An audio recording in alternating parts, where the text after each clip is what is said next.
माँ जी, झुमके तो आपके निकाल दूंगी मैं, लेकिन आपके दिमाग से ये शायरी का भूत कैसे निकलेगा? छोटे लोग नहीं समझेंगे, शायरी है शौक बड़ा। तू अपने काम से काम रख, मेरे काम में मत टांग अड़ा। शौक अलग बात है, लेकिन हर चीज में अपना शौक डाल देने से जग हंसाई हो सकती है सासू माँ। अरे मैं हूँ एक नंबर कलाकार, कोई ऐसी वैसी बला नहीं। तुम घर के कामों में उलझी, समझोगी मेरी कला नहीं। ठीक है माँ जी, आप नहीं समझती तो कोई बात नहीं, लाओ मैं आपके झुमके ही निकाल कर दे देती हूँ।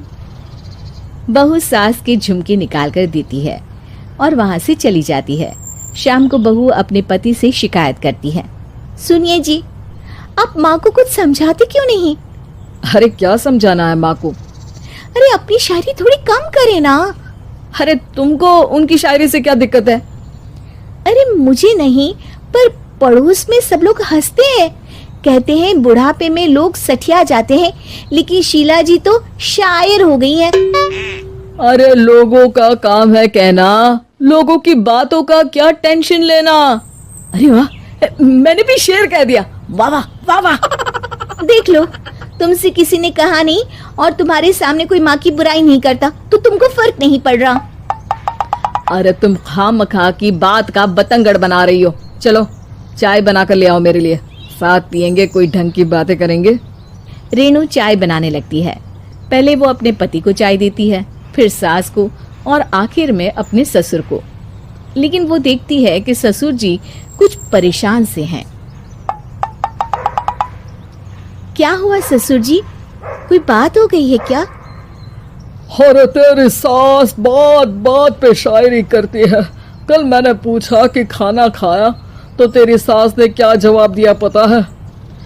अरे गलती की और आरोपी ने कोड़े खा लिए फटाफट, खाना तो नहीं पर पकोड़े खा लिए झटाझट। अब बता क्या जवाब दूं इस बात का?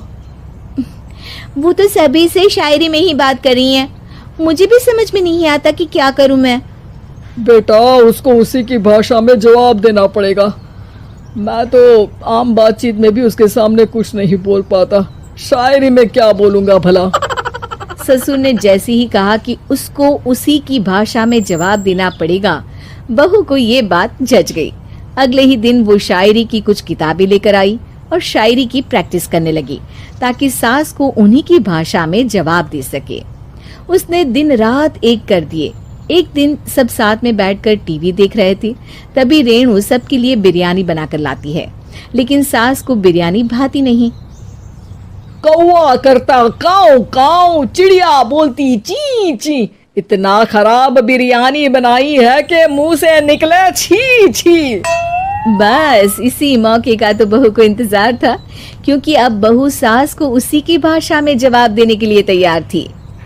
माँ जी, हमको अपनी ये बेकार शायरी ना सुनाइए, जैसी भी बनी है बिरयानी चुपचाप खाइए। ससुर जी और रेणु के पति ने रेणु का जवाब सुनते ही जोर से ताली बजाई और सास ने जब रेणु का शायराना जवाब सुना तो उनके गले में बिरयानी अटक गई। बहू ने एक और शायरी का तीर छोड़ा। शायरी में बहू के सामने सास हो जाएगी ढेर, क्योंकि सास मारेंगी एक शेर तो बहू मारेगी 1.25 शेर। सास को छोड़ के सब वाह वाह करने लगते हैं। आज पहली बार सास को नहले पे दहला मिला था और रेणु ने सास का मुंह चुप करा दिया था। अगले दिन रेणु का पति उससे कहता है, अरे वाह, तुमने तो माँ की बोलती ही बंद कर दी, मजा आ गया। अब मेरे लिए कुछ बना दो, खाकर मैं काम पर चला जाऊं। शायरी ही है मेरा जीवन, वही करूंगी जी भर के, नौकरानी रख लो कोई, काम नहीं करूंगी मैं घर के। अरे तुम क्या माँ जैसे हरकतें करने लगी, सीधे सीधे बात करो ना। हो गई कल शायरी, रोज थोड़ी ना करोगी। शीशी भरी गुलाब की पत्थर पे फोड़ दो, जो मुझे शायरी से रोके उसके कान मरोड़ दो। पति घबराकर वहां से चला जाता है और बाहर उसके पिताजी के पास जाकर बैठ जाता है। दोनों अपनी बीवियों की शायरी से परेशान है। ससुर को पछतावा होता है कि क्यों उसने बहू को सास की भाषा में ही जवाब देने का आइडिया दिया। अब तो घर में दो दो शायर हैं। दोनों एक साथ दुखी स्वर में कहते हैं, हम दोनों की ही बीवियां जब से शायर हो गई है, क्या बताएं, जिंदगी एक फटा हुआ टायर हो गई है। वर्षा आराम से चली जाती है। खाना खाने के बाद वर्षा का पति गौतम, हर्षा का पति लोकेश और उनके माता पिता बैठकर टीवी देख रहे होते हैं। तभी सास कहती है, अरे रामायण लगा दो हर्षा। हर्षा धीरे धीरे चैनल बदलती है। जब तक रामायण के चैनल पर पहुंचेगी रावण मर भी चुका होगा। हाँ बेटा हर्षा, जल्दी लगा देना, राम भगवान के दर्शन कर लूं। जी लगा तो रही हूं। इतना स्लो? सासू माँ इतने में तो अयोध्या जाके राम भगवान के दर्शन कराएंगी। सब वर्षा की बात पर हंसने लगते हैं। वर्षा हर्षा के हाथ से रिमोट लेकर रामायण लगा देती है। हर्षा बुरा नहीं मानती और वो भी हंसते हुए वहां से चली जाती है। एक दिन हर्षा खाना खा रही होती है, तभी वर्षा वहां आके कहती है, अरे कितना धीमे धीमे खा रही हो, इतने में तो शादी में 100 लोग खाना खा लेते। आधे घंटे से खाना खा रही हो तुम। अरे खाने को चबा चबा कर खाना चाहिए। हाँ हाँ, आप तो चबा के भी खाती हो और दबा के भी। अरे आपको मेरे धीरे खाने से दिक्कत है या ज्यादा खाने से? अरे आप धीमे खाओ या ज्यादा खाओ मुझे क्या, बस मैं ये कहने आई थी कि सुबह कुछ मेहमान आ रहे हैं, जल्दी उठ के खाना बना लेना, देर मत करना। साथ में बनाते हैं ना। तुम्हारे साथ बनाऊंगी तो स्पीड को 5वें गियर से पहले गियर पर ले आना पड़ेगा। अरे भाई, तुम्हारे साथ रहकर तो मेरी तेज रफ्तार पर भी असर पड़ेगा और मैं भी तुम्हारी तरह हौले हौले काम करने लगूंगी सब। ठीक है, मैं पराठे बना लूँगी और सब्ज़ी बना लूँगी। आप चपाती बना लेना और दाल बना लेना। हाँ हाँ ठीक है, पर अलग अलग ही बनाएंगे। अगले दिन हर्षा जल्दी उठ के काम करने लगती है और वर्षा सुबह उठ के ये सोच के वापस सो जाती है कि काम तो वो तेज कर ही लेती है, अगर थोड़ी देर सो भी जाएगी तो भी हर्षा से पहले तो काम निपटा ही लेगी। हर्षा बेटा, आज भगवान के लिए थोड़ा जल्दी हाथ चलाना। हाँ, मेहमान आने ही वाले हैं।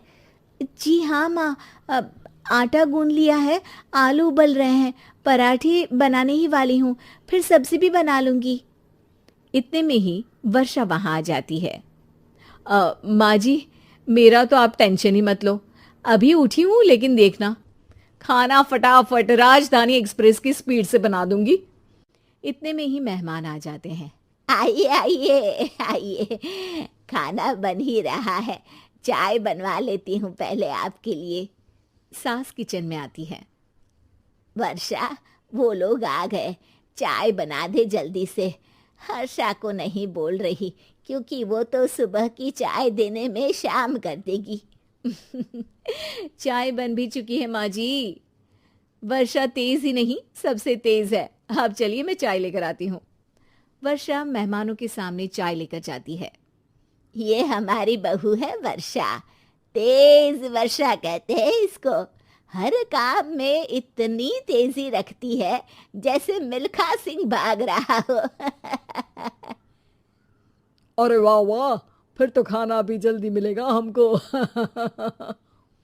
हाँ हाँ, आप चाय नाश्ता खत्म कर लेंगे, उसके पहले ही वर्षा जल्दी से स्वादिष्ट खाना भी लेकर आ जाएगी। वादा तो कर लिया जल्दी खाना देने का, आपकी चपाती भी नहीं बनी और दाल भी नहीं उबली। फिर भी तुमसे पहले काम खत्म हो जाएगा मेरा। तुम्हारी तरह नहीं हूं, घड़ी की सबसे पतली सुई की जैसे धीमे धीमे धीमे काम करती हो तुम। बस वर्षा अपने तेज हाथों से दाल कुकर में चढ़ाती है और आटा निकाल के गूंथने लगती है। थोड़ी देर में कुकर की तेज सीटी बजती है और वर्षा का हाथ डोल जाता है। आटे में पानी ज्यादा पड़ जाता है। अरे रे, आटा तो ज्यादा गीला हो गया। वर्षा जब रोटी बेलने लगी तो एक भी रोटी गोल नहीं बन रही थी। कोई रोटी श्रीलंका के नक्शे जैसी थी तो कोई रोटी ऑस्ट्रेलिया के नक्शे जैसी बनती। वर्षा चिढ़ जाती है। कुकर फिर से जोर से सीटी मारता है। सास बाहर से आवाज देती है, वर्षा बेटा, आज स्पीड थोड़ी कम लग रही है, टाइम और लगने वाला हो तो बता दो बेटा। वर्षा को ये बात सुनकर बहुत बुरा लगता है। वो सोचना भी नहीं चाहती थी कि कभी उसकी तेजी पर कोई सवाल उठेगा। वहीं हर्षा धीमे धीमे अपना काम करती रहती है। वर्षा दाल बनाते वक्त भी इतनी घबरा जाती है कि जल्दबाजी में दाल में नमक ज्यादा गिर जाता है। वर्षा का खाना फिर भी हर्षा से जल्दी तो बन जाता है और जब खाना मेहमानों के सामने लगता है तो सब हर्षा के खाने की तारीफ करते हैं। अरे पराठे तो कमाल की बनी है और सब्जी भी। बस दाल में नमक थोड़ा इधर उधर हो गया है। वर्षा को बहुत शर्म आती है और वो नीचे सर करके खड़ी रहती है। तभी हर्षा कहती है, वो ना मैं थोड़ी जल्दबाजी कर गई और नमक ज्यादा हो गया, पर पराठे तो वर्षा भाभी ने ही बनाए हैं, इसीलिए